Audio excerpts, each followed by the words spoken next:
প্রথম প্রশ্ন হলো, একটি বৃত্তের পরিলিখিত এবং অন্তর্লিখিত বর্গক্ষেত্রের ক্ষেত্রফলের অনুপাত কত? একটি বৃত্তের পরিলিখিত তার মানে এই একটা বৃত্তর তার বাইরে একটা বর্গক্ষেত্র আছে, ভেতরে বৃত্ত তার বাইরে বর্গক্ষেত্র। বৃত্তের পরিলিখিত বর্গক্ষেত্র হচ্ছে এইটা, আর অন্তর্লিখিত বর্গক্ষেত্র এইখানে থাকবে।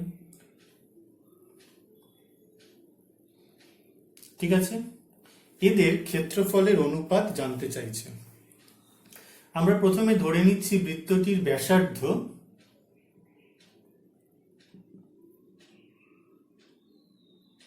ধরে নিই আর একক। ধরে নিয়েছি আমরা বৃত্তটির ব্যাসার্ধ ইজ ইকুয়াল টু আর একক। সুতরাং বৃত্তটির ব্যাস ইজ ইকুয়াল টু 2r একক। পরিলিখিত বর্গক্ষেত্র, দেখো পরিলিখিত যে বর্গক্ষেত্র যদি আমরা এইভাবে কেন্দ্র দিয়ে টানি তাহলে আমরা কি পাচ্ছি? পরিলিখিত বর্গক্ষেত্রের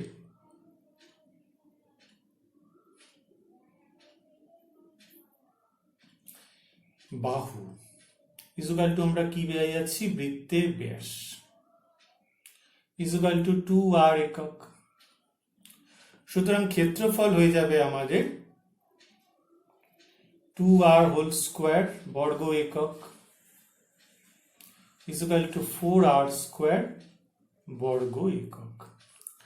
এবার দেখো অন্তর্লিখিত বর্গক্ষেত্র, অন্তর্লিখিত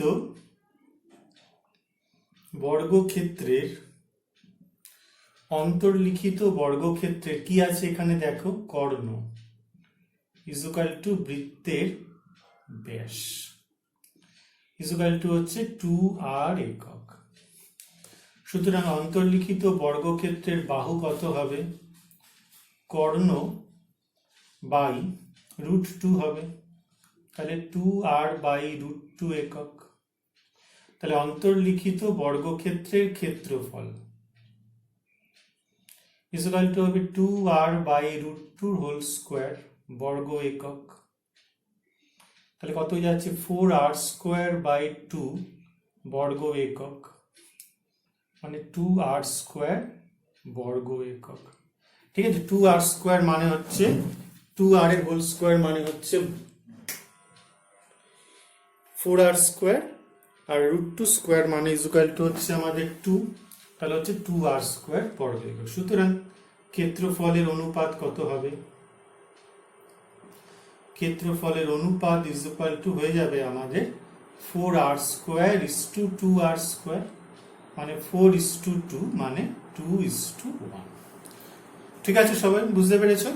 অন্তর্লিখিত আর পরিলিখিত বর্গক্ষেত্রের ক্ষেত্রফলের অনুপাত আমরা পেয়ে গেলাম 2:1।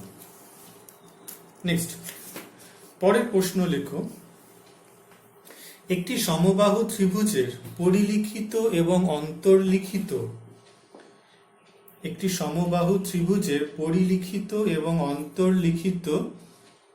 বৃত্তাকার ক্ষেত্রের ক্ষেত্রফলের অনুপাত কত? একটি সমবাহু ত্রিভুজের পরিলিখিত এবং অন্তর্লিখিত, তার মানে বৃত্ত আছে, ভেতরে হচ্ছে সমবাহু ত্রিভুজ। তাহলে এই সমবাহু ত্রিভুজের পরিলিখিত বৃত্ত এটা, আর অন্তর্লিখিত বৃত্ত হচ্ছে এইটা। বুঝতে পেরেছি সবাই? তো আমরা প্রথমে আগে ধরে নিই সমবাহু ত্রিভুজের উচ্চতা। ধরা যাক সমবাহু ত্রিভুজের উচ্চতা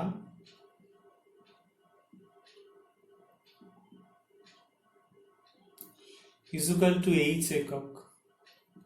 সুতরাং পরিলিখিত বৃত্তের, জানা যে আমরা নিয়ম শিখেছিলাম আগে, পরিলিখিত বৃত্তের যে উচ্চতা আমরা ধরে নিয়েছি, পরিলিখিত বৃত্তের ব্যাসার্ধ কত হয়? ইজ ইকুয়াল টু হয় হচ্ছে 2/3 ইন্টু উচ্চতা। মানে 2h/3 একক। যে উচ্চতাটা আমরা নিলাম h একক, তার 2/3 হচ্ছে আমাদের এই পরিলিখিত যে বৃত্ত তার ব্যাসার্ধ। এবং অন্তর্লিখিত বৃত্তের ব্যাসার্ধ কত হচ্ছে 1/3 ইন্টু উচ্চতা ইকুয়াল টু হচ্ছে h/3 একক। সুতরাং আমাদের কি জানতে চাইছে? ক্ষেত্রফলের অনুপাত। তাহলে ক্ষেত্রফল কত হবে? পরিলিখিত বৃত্তের ক্ষেত্রফল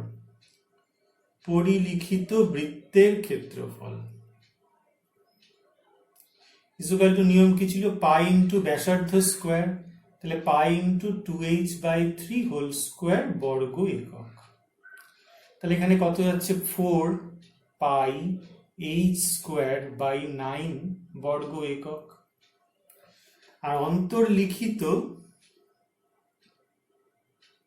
বৃত্তের ক্ষেত্রফল pi into h/3 whole square বর্গ একক, মানে পাই h স্কোয়ার বাই 9 বর্গ একক। তাহলে ক্ষেত্রফলের অনুপাত প্রথমটা হচ্ছে আমাদের পরিলিখিত বৃত্তের ক্ষেত্রফল, আর পরেরটা হচ্ছে অন্তর্লিখিত বৃত্তের ক্ষেত্রফল। 4 pi h square by 9 is to pi h square by 9। Pi h square by 9 কেটে গেলে হয়ে যাবে 4:1। ঠিক আছে, নেক্সট পরের প্রশ্ন আমরা লেখো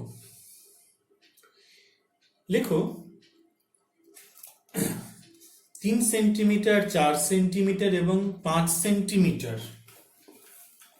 3 সেন্টিমিটার, 4 সেন্টিমিটার এবং 5 সেন্টিমিটার বাহু বিশিষ্ট ত্রিভুজের পরিবৃত্তের ক্ষেত্রফল নির্ণয় করো। 3 সেন্টিমিটার, 4 সেন্টিমিটার এবং 5 সেন্টিমিটার বাহু বিশিষ্ট ত্রিভুজের পরিবৃত্তের ক্ষেত্রফল নির্ণয় করো। এখানে একটা জিনিস ভালো করে খেয়াল করো, 3 square plus 4 square is equal two 5 square.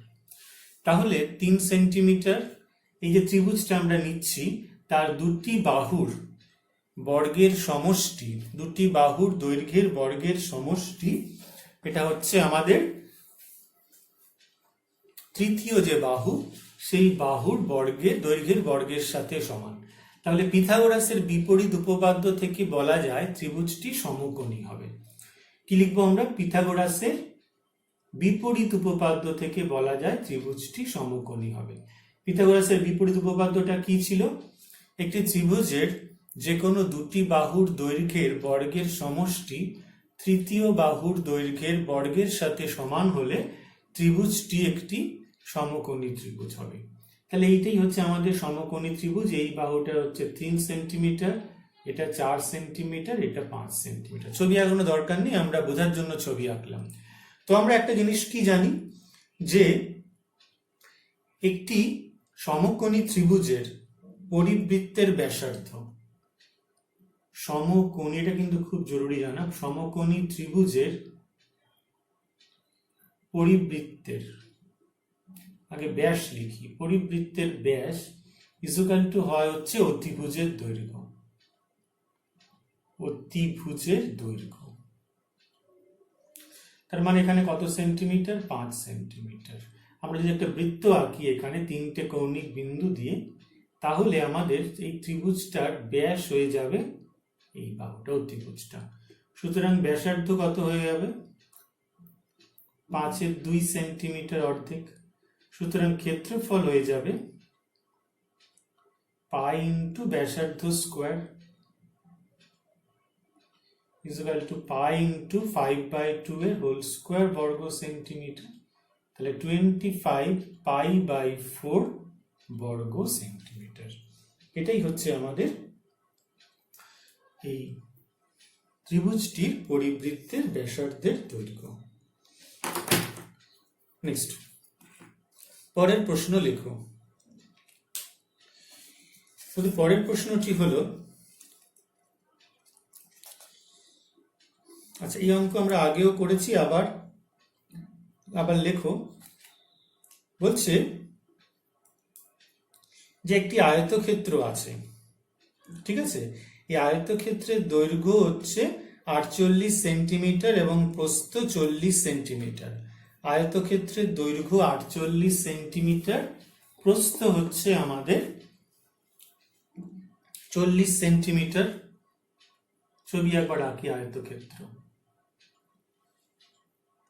এই আয়তক্ষেত্রের দৈর্ঘ্য 48 সেন্টিমিটার এবং প্রস্থ হচ্ছে 40 সেন্টিমিটার। এই আয়তক্ষেত্রটা কিভাবে তৈরি হয়েছে? এই আয়তক্ষেত্রটা একটি তার বাঁকিয়ে তৈরি করা হয়েছে। তাহলে এই তারটি বাঁকিয়ে যে বৃত্তটা তৈরি করা যাবে সেই বৃত্তের ক্ষেত্রফল কত হবে? বুঝতে পারছো? এই তারটি বাঁকিয়ে একটা বৃত্ত তৈরি করতে হবে। এই তারটা যদি খুলে দেওয়া হয়, মানে এখান থেকে যদি কেটে দেওয়া হয়, তাহলে একটা লম্বা তার তৈরি হবে, অথবা উল্টো ভাবে যে তারটাকে বেঁকিয়ে কিন্তু এই আয়তক্ষেত্রটা তৈরি করা হয়েছে। তাহলে সুতরাং পরিসীমা ইজ ইকুয়াল টু 2 ইন্টু দৈর্ঘ্য প্লাস প্রস্থ। তার মানে 2 into 48 plus 40 centimetre, 2 into 88 centimetre, মানে আমাদের এখান থেকে হয়ে যাচ্ছে 176 সেন্টিমিটার। এটা হচ্ছে তার। এবারে তারটিকে আমরা বাঁকিয়ে কি তৈরি করব? এই তারটিকে আমরা বাঁকিয়ে একটা বৃত্ত তৈরি করব। তাহলে এই বৃত্তটার পরিধি হবে 176 সেন্টিমিটার, এ নিয়ে কোনো সন্দেহ নেই। তাহলে বৃত্তের পরিধি আমাদের হয়ে যাবে 176 সেন্টিমিটার। তাহলে ধরি বৃত্তটির ব্যাসার্ধ is equal to r centimetre. সুতরাং বৃত্তটির পরিধি কত হবে? 2 পাই r সেন্টিমিটার। তাহলে 2 পাই r মানে কত? 2 পাই r মানে হচ্ছে 176। তাহলে 2 into 22/7 into r is equal to 176। এখান থেকে r এর মান বেরিয়ে যাচ্ছে আমাদের 28। সুতরাং বৃত্তটির ব্যাসার্ধ হয়ে গেল 28 সেন্টিমিটার। বৃত্তটির ব্যাসার্ধ কত পেলাম? 28 সেন্টিমিটার। সুতরাং বৃত্তটির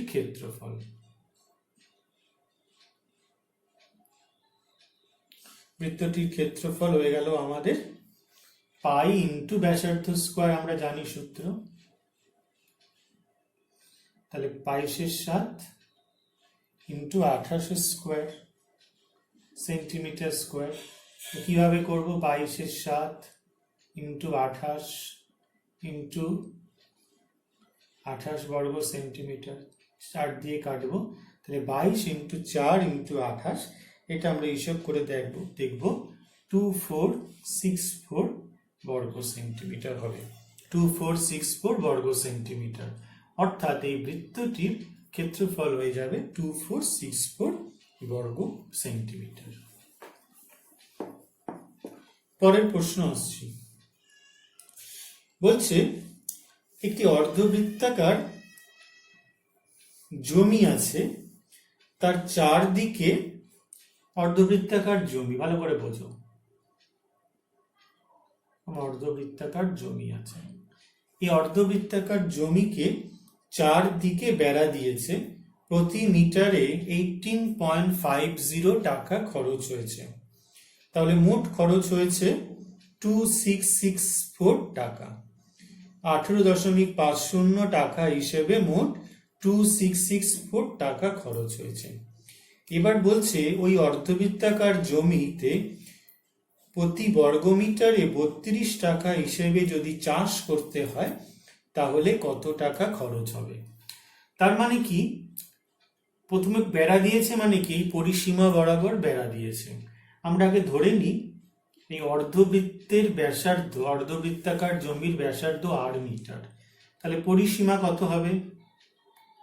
আমরা এটা কি জানি? পরিসীমা অর্ধপরিধি প্লাস ব্যাস, ঠিক কিনা? অর্ধপরিধি মানে কত? পাই আর ব্যাস কত? 2r metre. ঠিক আছে, এটা হচ্ছে আর, এর পুরোটা হচ্ছে আমাদের পাই আর। পাই আর মিটার, টোটালটা হচ্ছে 2 পাই আর, এটা পাই আর এটা হচ্ছে আর মিটার, তাহলে পাই আর প্লাস 2 আর মিটার। এবার খরচ কত হচ্ছে, এবার বলেছে প্রতি মিটারে খরচ হচ্ছে 18.50 টাকা। তার মানে হচ্ছে খরচ পাই আর ইন্টু 2 আর, প্রতি মিটারে খরচ হচ্ছে 18.50 টাকা। তাহলে এটা মোট খরচ হয়ে গেল। তাহলে প্রশ্নানুসারে পাই আর প্লাস 2 আর ইন্টু 18.50, এটা আমাদের দিয়েছে মোট খরচ 2664 টাকা, 2664 টাকা। এবার তাহলে আমরা অর দিয়ে pi r plus 2 r is equal to হবে 2664 ডিভাইডেড বাই 18.50, তার মানে এটা হিসাব করে আমরা দেখব এটার মান হবে 144। আর এখান থেকে আমরা আর কমন নিচ্ছি, তাহলে কত যাচ্ছে 22/7 প্লাস 2 144, আর দিয়ে হচ্ছে কত আর, এখানে কত হবে 14, 22 প্লাস 14/7 ইজ ইকুয়াল টু 144, আর পেয়ে যাচ্ছি আমরা কত 36/7 ইজ ইকুয়াল টু 144। ঠিক আছে, তাহলে এখানে আর এর ভ্যালু আমাদের পেয়ে যাচ্ছি 144 ইন্টু 7/36, অর্থাৎ এটার মান আমরা পেয়ে যাচ্ছি 28।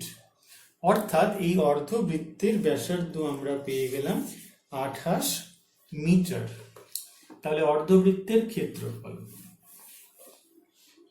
সুতরাং অর্ধবৃত্তের ক্ষেত্রফল,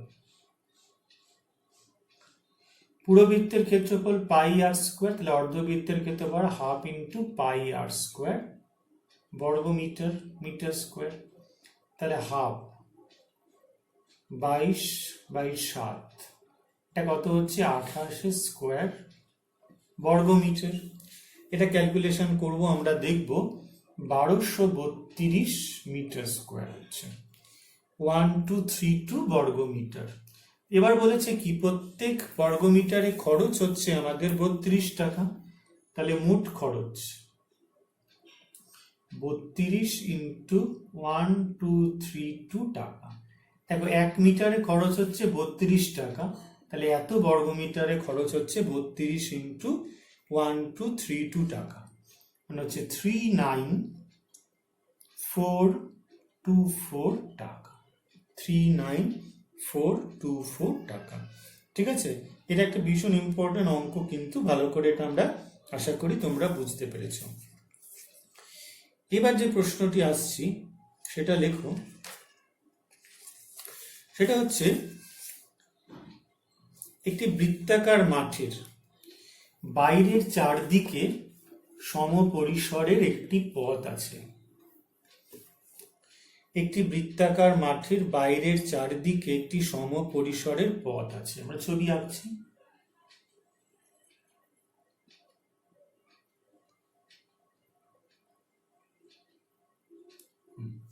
এটা হচ্ছে বৃত্তাকার মাঠ, ভেতরটা দেখো, যার ব্যাসার্ধ আমরা নিচ্ছি আর মিটার, স্মল আর মিটার, আর বাইরেরটা আমরা হচ্ছে ক্যাপিটাল আর মিটার। প্রশ্নটা আবার বলে দিচ্ছি, একটি বৃত্তাকার মাঠের বাইরের চারদিকে একটি সমপরিসরের রাস্তা আছে। এটা হচ্ছে আমাদের রাস্তা, এটা আমরা জানি, এইসব অঙ্ক আমরা আগে অনেক করেছি, নতুন কিছু নয়। ঠিক আছে, বুঝতে পেরেছো সবাই? এটা হচ্ছে রাস্তা, বলয়াকৃতি রাস্তা। রাস্তাটির বাইরের সীমারেখার দৈর্ঘ্য ভিতরের সীমারেখার দৈর্ঘ্য অপেক্ষা 132 মিটার বেশি। বাইরের সীমারেখার দৈর্ঘ্য ভিতরের সীমারেখার দৈর্ঘ্য অপেক্ষা 132 মিটার বেশি।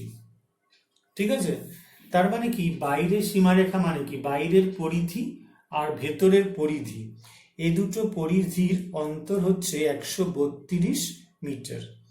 আর পথটির ক্ষেত্রফল বলা হয়েছে 14190 বর্গমিটার, ক্ষেত্রফল 14190 বর্গমিটার। তাহলে বৃত্তাকার মাঠটির ক্ষেত্রফল জানতে চাইছে। আমরা এখানে কি কি ধরে নিয়েছি? ভেতরের ব্যাসার্ধ স্মল আর মিটার, বাইরের ব্যাসার্ধ ক্যাপিটাল আর মিটার। তাহলে বাইরের পরিধি কত? 2 পাই ক্যাপিটাল আর মিটার, আর ভেতরের পরিধি হচ্ছে 2 পাই স্মল আর মিটার। এখানে 2 pi capital r minus 2 pi small r, এটার হিসাব আমাদের বলে দিয়েছে 132।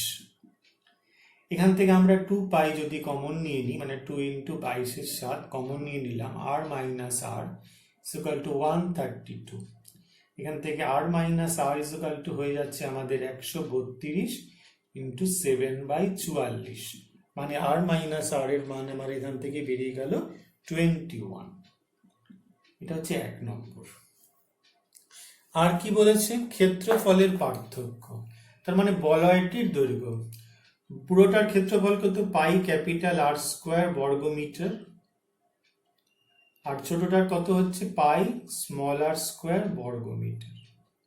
ঠিক আছে, তাহলে এদের ক্ষেত্রফলের পার্থক্য, তাহলে pi capital r square minus pi small r square, এটাই হচ্ছে আমাদের বলা রয়েছে 14190। ঠিক আছে, কি বলেছে এখানে? পথটির ক্ষেত্রফল। পথটির ক্ষেত্রফল মানে কি? বলয়ের ক্ষেত্রফল।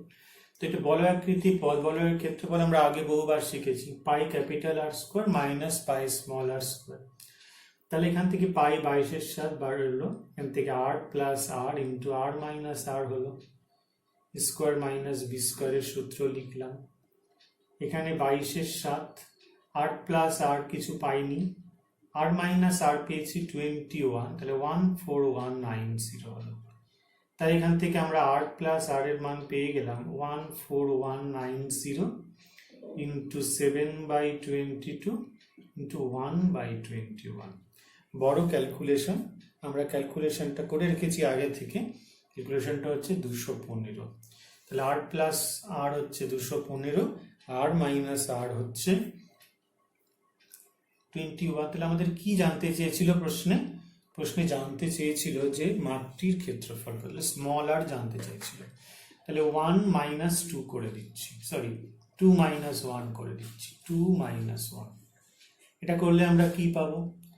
2 মাইনাস 1 মানে কি? আর প্লাস আর ইকুয়াল টু হচ্ছে 215, আর মাইনাস আর হয়ে যাচ্ছে 21। ঠিক আছে, যদি আমরা মাইনাস করে দিই, মাইনাস প্লাস মাইনাস, তাহলে এখান থেকে আর কেটে গেল। ঠিক আছে, 2 আর ইকুয়াল টু কত হবে? 494। ঠিক আছে, তাহলে এখান থেকে আমাদের, সরি ভুল লিখলাম, 194। তাহলে এখান থেকে আর এর মান আমরা পেয়ে গেলাম 97। তাহলে মাঠটির ব্যাসার্ধ হচ্ছে 97 মিটার। মাঠের ব্যাসার্ধ 97 মিটার। মাঠের ব্যাসার্ধ ইকুয়াল টু 97 মিটার। সুতরাং মাঠের ক্ষেত্রফল পাই ইন্টু ব্যাসার্ধ square, pi into 97 whole square বর্গ মিটার। এটা হিসাব করে যা হবে সেটাই তোমাদের উত্তর হবে। ঠিক আছে, পরবর্তী প্রশ্ন লেখো। পরবর্তী প্রশ্নটা হচ্ছে,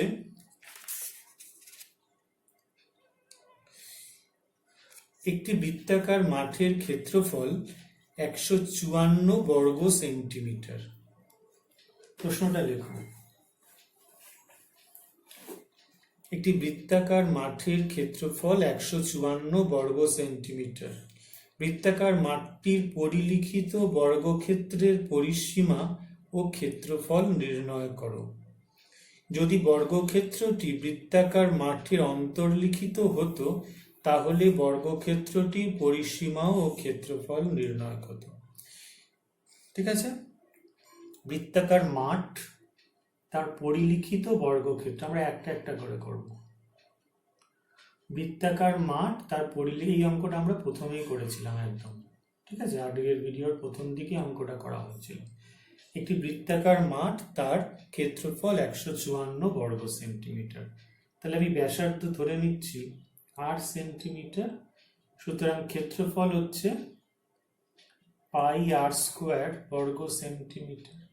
এখানে পাই আর স্কোয়ার বলা হয়েছে 154, তাহলে 22/7 ইন্টু আর স্কোয়ার হচ্ছে 154, और r square is equal two 154 into 7/22, তাহলে r স্কোয়ার হয়ে যাচ্ছে আমাদের 49, তাহলে r এর মান হয়ে যাচ্ছে আমাদের হচ্ছে 7, নেগেটিভ নেব না যেহেতু।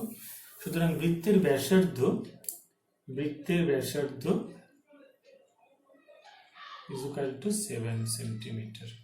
এবার বলেছি বৃত্তটির পরিলিখিত বর্গক্ষেত্রের পরিসীমা ও ক্ষেত্রফল। তাহলে এটা 7 সেন্টিমিটার, এটাও 7 সেন্টিমিটার। তাহলে পরিলিখিত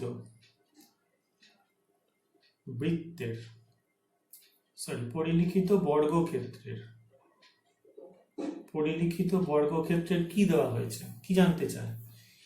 আগে বাহু পেতে হবে, তারপর তো বর্গক্ষেত্রের অন্য যা কিছু পাওয়ার পরের কথা। আগে আমাদের প্রথমে পেয়ে যেতে হবে বাহুটা। তাহলে বর্গক্ষেত্রের বাহু কত হবে বলো তো, কত হবে? বৃত্তের ব্যাস হবে ইকুয়াল টু 14 সেন্টিমিটার। সুতরাং পরিলিখিত বর্গক্ষেত্রের পরিসীমা 4 দিয়ে গুণ হবে, 4 ইন্টু 14 সেন্টিমিটার, 56 সেন্টিমিটার। আর ক্ষেত্রফল হবে পরিলিখিত বর্গক্ষেত্রের ক্ষেত্রফল, বাহু স্কোয়ার মানে 14 স্কোয়ার বর্গ সেন্টিমিটার, মানে হচ্ছে 196 বর্গ সেন্টিমিটার। এটা হয়ে গেল পরিলিখিত বর্গক্ষেত্রের কথা। এবার বলেছে যদি বর্গক্ষেত্রটি বৃত্তের অন্তর্লিখিত হতো তাহলে তার পরিসীমা ও ক্ষেত্রফল কত। তাহলে এখানে আমাদের বৃত্তটা আঁকাই আছে আগে, ঠিক আছে, বৃত্তটা আমাদের এখানে আঁকাই ছিল, আর ভেতরের এবার হয়ে যাচ্ছে আমাদের বর্গক্ষেত্র।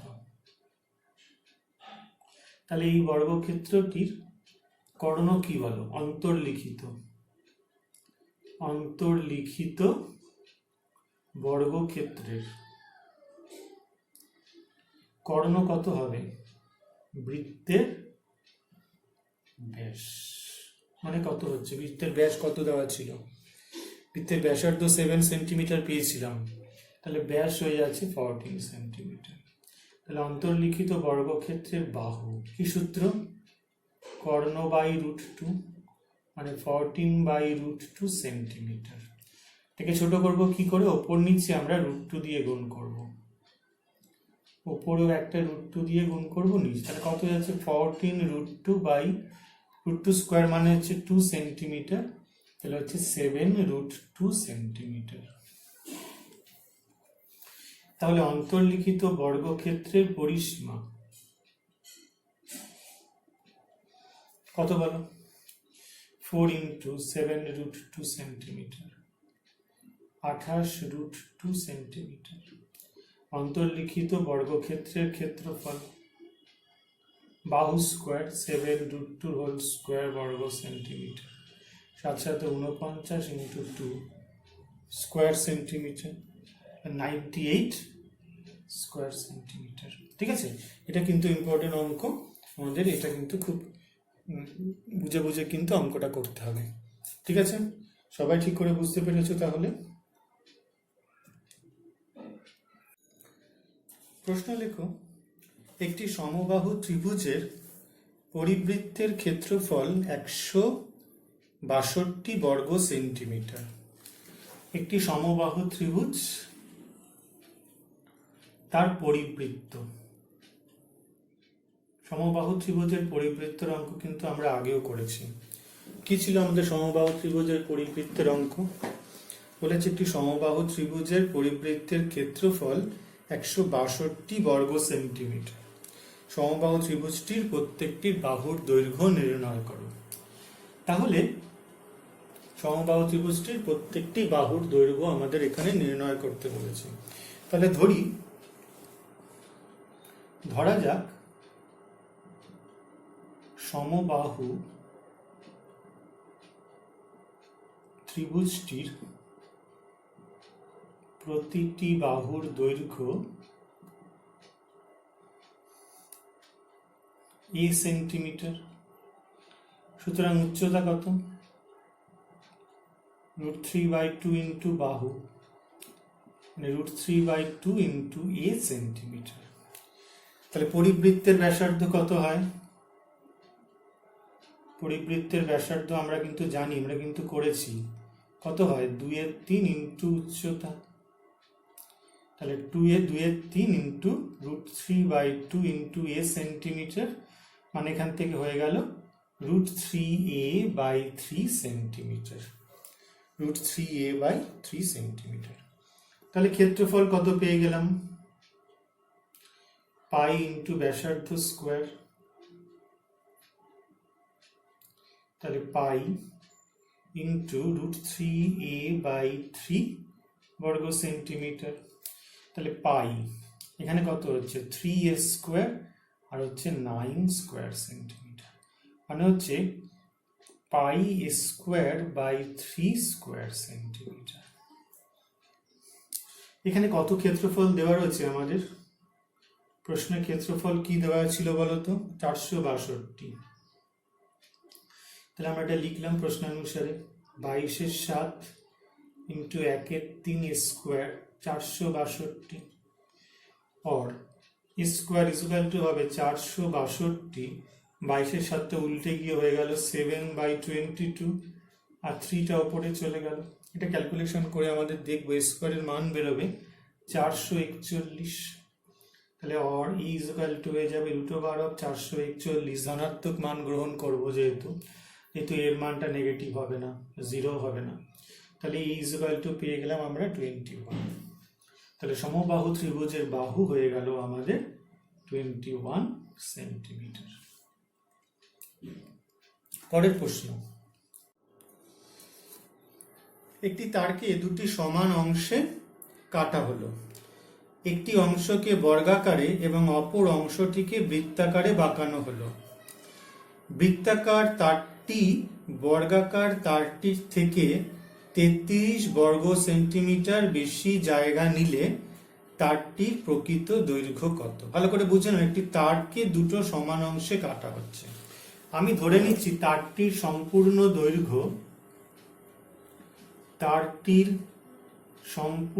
দৈর্ঘ্য ইকুয়াল টু 2a সেন্টিমিটার। তাহলে প্রত্যেকটা অংশ কত করে, প্রত্যেকটা অংশ a করে, ঠিক আছে। তাহলে আমরা এখানে প্রথমে কি পেয়ে যাব, যে বর্গক্ষেত্রের পরিসীমা। দেখো একটা অংশকে বর্গাকারে কেটেছি, বাকিয়েছে, আরেকটাকে হচ্ছে বৃত্তাকারে বাঁকানো হয়েছে। তাহলে যদি দুটো সমান অংশে কাটা হয় তাহলে প্রত্যেকটা কত অংশ a সেন্টিমিটার করে, তাহলে এই পরিসীমাটাও a সেন্টিমিটার, এই পরিধিটাও a সেন্টিমিটার হবে। তাহলে বর্গক্ষেত্রের পরিসীমা হবে ইকুয়াল টু a সেন্টিমিটার। তাহলে বর্গক্ষেত্রের বাহু কত হবে, a/4 সেন্টিমিটার।